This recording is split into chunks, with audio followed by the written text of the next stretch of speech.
শক্ত লকডাউন আর হাফতার ছুটি থাকায় একটানা ৬০ দিন বাদে সোমবার থেকে হারা দেশও কম সময় লাগি খোলা হয়েছিল কিছু ব্যাংকের ব্রাঞ্চ। বিয়ান ১০টা থেকে মাদান ১:৩০ পর্যন্ত টেকা তোলা আর জমা দেওয়া গেছে। এই সময়ের ভিতরে লম্বা লাইন আছিল ব্যাংকগুলো। ব্যাংকের ভিতরে থাকি লাইন লম্বা হইতে হইতে বাইর পর্যন্ত গেছে। লাইনও খাড়া হওয়া মানুষের মুখে মাস্ক থাকলেও সিফাসিফি করে লাইনও খাড়া আসলা তারা।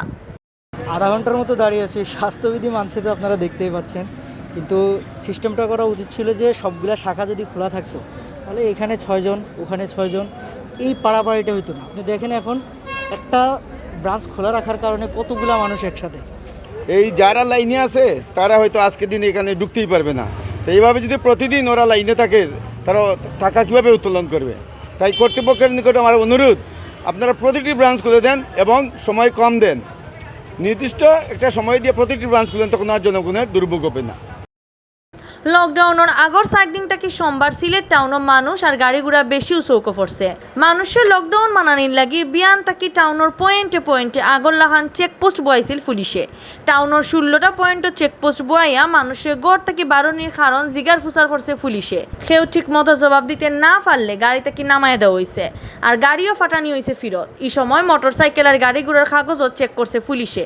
কাগজ ছাড়া গাড়ি আর মোটরসাইকেল দিয়ে জরিমানা করছে ট্রাফিক পুলিশে। আমার লোকে তো অরিজিনাল কাগজ আছে, দোকান মোবাইলও দেখাইছে আমার কাগজ আছে, গাড়ির সপ্তাহ আছে, কিন্তু কইটা যে আমার কাছে হার্ড কপি নাই। হার্ড কপি কেন থাকতো না? আমি ইমার্জেন্সির মাঝে আমার মানুষ মারা যায়, আমি হসপিটালে আমার রিপোর্ট আছে, তো কেন শত রিপোর্ট, তারপরে হার্ড কপি নাই, হার্ড কপি লগে থাকতে হইব।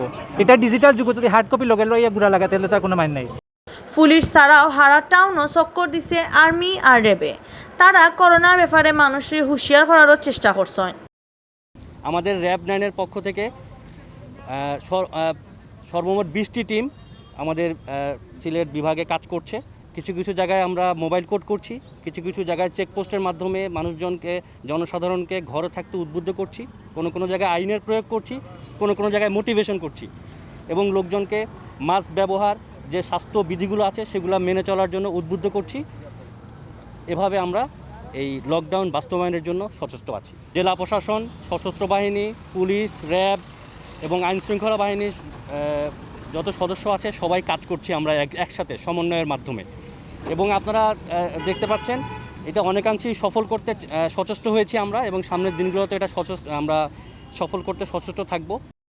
ইবাইদি চলতি লকডাউনের সময় আরও ১ সপ্তাহ ভাড়া নিয়ে চিন্তাত পড়ে গেছেন দুজোর কামলা মানুষ হল। এই সময় সরকারি বেসরকারি কোনো সাহায্য না পাইলে তারা না খাইয়া টাকার দরদরাইরা।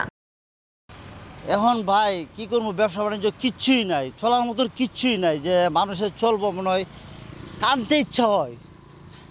আমি এক মুক্তিযোদ্ধার সন্তান, বিশ্বাস করবেন কি না, ঋণগ্রস্ত হয়ে মানুষের ইনজুরি থেকে ঋণ করিয়া মনে করে এখন ইনজুরি নদীবো কীভাবে, কি সংসারের কীভাবে চালামো, কি দোকানদারি কীভাবে চালামো, এটা বলার মতো না ভাই। মানুষের লকডাউন মানানি লাগি সিলেট জেলার ডিসি অফিস থাকি ৩৩টা মোবাইল কোড নামানি হয়েছিল। সিটি কর্পোরেশনেরও মোবাইল কোড দিয়া অভিযান চালাইছে। স্বাস্থ্যের নিয়মখান আর লকডাউন না মানায় বাক্কা মানুষ আর দোকান মালিকরে জরিমানা করছেন ইতা মোবাইল কোডের ম্যাজিস্ট্রেট হলে।